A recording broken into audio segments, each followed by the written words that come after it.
38 years నుండి ఇక్కడే అర్చకత్వం చేస్తుంటున్నాము. మా వారి పేరు సుదర్శనాచార్య గారు. మేము ఇక్కడే ఉంటున్నాము. 35 సంవత్సరాలు ఉన్నాము. స్వామివారి ఏ సందర్భాలలో ఎలాంటి పూజలు ఇక్కడ స్వామివారికి చేస్తున్నారు? శ్రీరామనవమి, ఉగాది, వినాయక చవితి, దసరా, అన్ని ఉత్సవాలు, సంక్రాంతి, అన్ని ఉత్సవాలు చాలా బాగా జరుపుకుంటాము. రేపు ఆండార్య నక్షత్రం కదా, సో అమ్మవారిని ఎలా పూజిస్తారు?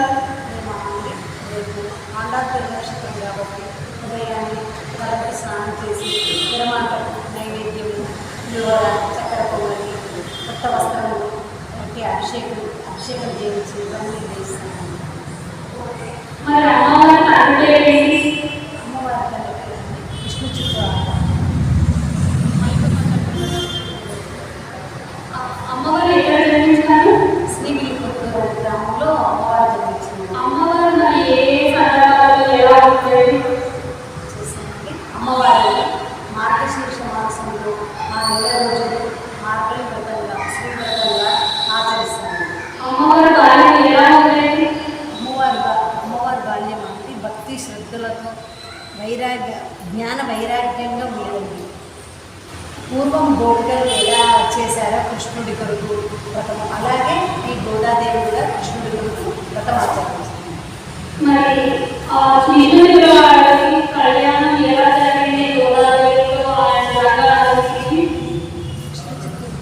విష్ణు చిత్రవాడు గోదాదేవికి రంగనాథ స్వామిని వివాహం ఆడాలనే కోరిక కలిగింది. పూర్వం అంటే విష్ణు చిత్తుల ఆడవాళ్ళను పుష్పమాలను తయారు చేసి అక్కడ ఉంచి మఠపత్రశాయి పెరుమాళ్లకు సమర్పిస్తున్నప్పుడు తను ఏం చేశారంటే గోదాదేవి ధరించి పెరుమాళ్లకు సమర్పించేది ఉంటుంది. అది ఒకరోజు గ్రహించాడు విష్ణు చిత్తురాలు. తాను విచారించి ఎలా ఏం చేయాలి అని అనుకొని అప్పుడు ఏం చేశారంటే ఇలా ఎందుకు చేశావు అన్నమాట. అప్పుడు ఈ రంగనాథ పెరుమాళే కళలో వచ్చి నాకు అలా ధరించి ఇవ్వడమే నాకు ఇష్టము అని చెప్పి ఆ రంగనాథ పెరుమాళకు చెప్పారు. శ్రీరంగంలో రంగనాథ. మరి ఏ మాసంలో చేస్తారని మార్గశీర్ష మాసం. మార్గశీర్ష మాసంలో చేస్తారు. సో అమ్మవారిని పూజిస్తే మనకి ఏమేమి ఫలితాలు ఉంటుంది? అమ్మవారిని పూజిస్తే అన్ని ఫలితాలు ఉంటాయండి. వివాహం రాని వారికి వివాహం కావడం, ఎవరెవరికి ఏమేమి కోరికలు ఉన్నాయో అన్నీ నెరవేరడం.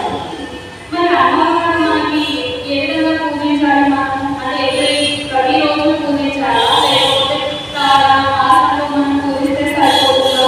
శ్రీ వైష్ణవ దేవాలయాలు కంపల్సరిగా రోజు ఆ 30 పాశురాలను అనుసంధానం తప్పనిసరిగా చేయవలసింది. కంపల్సరిగా ఆ 30 రోజులు నిత్యము చేయాలి. కాకపోతే ఆ 30 రోజులు మాత్రం తప్పనిసరిగా చేస్తారండి. ఆ శ్రీవ్రతంగా చేస్తాను. గోదాదేవి మరి ఎక్కడ జన్మించిందండి? గోదాదేవి శ్రీవిల్లిపుత్తూరులోని జన్మించింది. అది తులసి వనంలో శ్రీ విష్ణు చిత్తుల ఆలయాలు జన్మించింది. ఉత్తర ఫల్గుణ నక్షత్రంలో జన్మించింది. అమ్మవారు జన్మించింది. మరి అమ్మవారి కోసం మనం ఏం చేయాలి? అమ్మవారిని మనం పూజిస్తున్నాం కదా, సో అమ్మవారిని నివేదనానికి ఏమైనా ఉన్నాయా? ఇప్పుడు రేపే పులిహోర, చక్కెర పొంగల్ చేస్తాము. ఆ నెల రోజులలో మాత్రం ఇష్టమైన రోజుకొక రకమైనటువంటి అమ్మవారిని చేస్తారు. అంటే మనం ప్రతిరోజు అమ్మవారిని పూజిస్తే అనేక రకమైన ఫలితాలు మనకు వస్తాయి. రోజు ఆ 30 రోజులలో ఆ పొంగల్ మాత్రం తప్పనిసరిగా చేస్తారు. మరి వీళ్ళ పుణ్యక్షేత్రాలు ఎక్కడెక్కడ ఉన్నాయండి? రంగనాథుడు శ్రీరంగంలో, శ్రీవిల్లిపుత్తూరులో గోదాదేవి. గోదా అనే పేరు అంటే